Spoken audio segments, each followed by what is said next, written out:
I don't know whether I can say whether everybody has understood. Or have we at least probably would have to ask everybody. But I think, no, honestly, I think that it is... it's been a back and forth that no one really knows how it's going to end. Perhaps now, the second day of the status conference, the judges could come up with some determination, because you have a situation where it's almost a chicken and egg situation. You have the prosecutor basically saying that I know I have something on this guy, but they're not, his government is not giving me everything that I need to demonstrate to this court that I actually have a lot of evidence. And the government is saying, well, we've given you everything that we have, and whatever else you're asking now is a fishing expedition, because you don't even seem to be sure about how many telephones, you're talking about telephone numbers that you want, and all these other details about finances and everything. And I think that story gets to that deadlock that you don't quite know where it's going to go next. And I think that is where we are, where every time this conversation comes up, even at the ICC, it is a back and forth where the Githu Muigai will have a similar position. Yesterday, Benjamin Gambat, speaking for Bensouda, had very, very similar positions. It could also actually have been a scene played out of the last session that they had. Claire, perhaps a clarification we in the media hadn't sought was whether by getting that information, then the prosecution would automatically have a case against the president, because what the prosecutor yesterday said is even if they get this information, it's uncertain whether they'll have a case. But they initially said they had a case against him. They initially presented a few things, and one would imagine that that is the basis upon which the pre-trial chamber confirmed charges against the president at the time he wasn't the president. But there was a certain indication, at least from the prosecution side, that they believed they had something they could go with in terms of sustaining a trial of the president. I mean, as I've always said here before, for me, the only ICC whose work I understand is International Criminal Council. I mean, Cricket Council. I try to keep so much of this ICC business because I tend to believe that there are lawyers there, and I don't want to get caught up in this idea where people from one part of the political divide go to the streets and chant, oh, he is guilty. Another part of the political divide goes to the streets and chants, oh, he is innocent. I tend to believe that Mr. Kenyatta has a legal team there, and actually all the matters will not be decided on Kenyan streets, but it will be decided at the court. You see, so that's why I try to, I try not to have an opinion on what is going on there. I try to understand it as a journalist, as a legal. I don't want to have an opinion about it because I will not. Well, understand. you could talk about your understanding of what is happening, even if you don't have an opinion that you'll express. Actually, I don't. This one I'll admit, and I've always said this here. I don't want to say that actually I know whether they'll win the case or lose chicken the case. Out like this, Clay. No, I've always said that. And I'm not asking you to say whether he'll win or not. It's simply an understanding of the issues at hand. When it comes to ICC, there are too many voices, and I mean, I get confused in all these voices about ICC, so I'll wait for the outcome. If you get confused, I wonder about our viewers, readers, and listeners. Of course, yes, that's why I never write about the only, and I keep on saying the only ICC whose work I know, and if you want me to tell you, I'll tell you that ICC is still giving Kenya $630,000 every year. That's International Cricket Council, you know. And they're supposed to give Kenya $1 million if all Kenya had qualified for the 2015 World Cup. You see, yes. So we should take the cases there and play some cricket. Of this matter is that ICC has duped the international community. ICC has duped the country.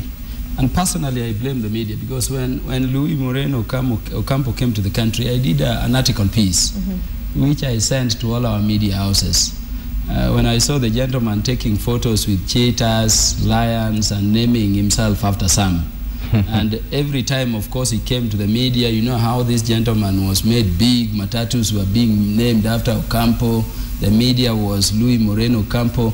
I wrote a piece in which I was essentially telling the country that I doubt the competence of this individual to do this, big work, the international, community is waiting for him to do. That is not to say that there could be no evidence. Why was I saying that? One, we had an atrocity after our 2007 elections. People killed one another. Now, the people who were killed have relatives. People were maimed, people have scars, people were badly injured. They are walking around. Those are victims. Properties were destroyed. The victims of those property losses are all around.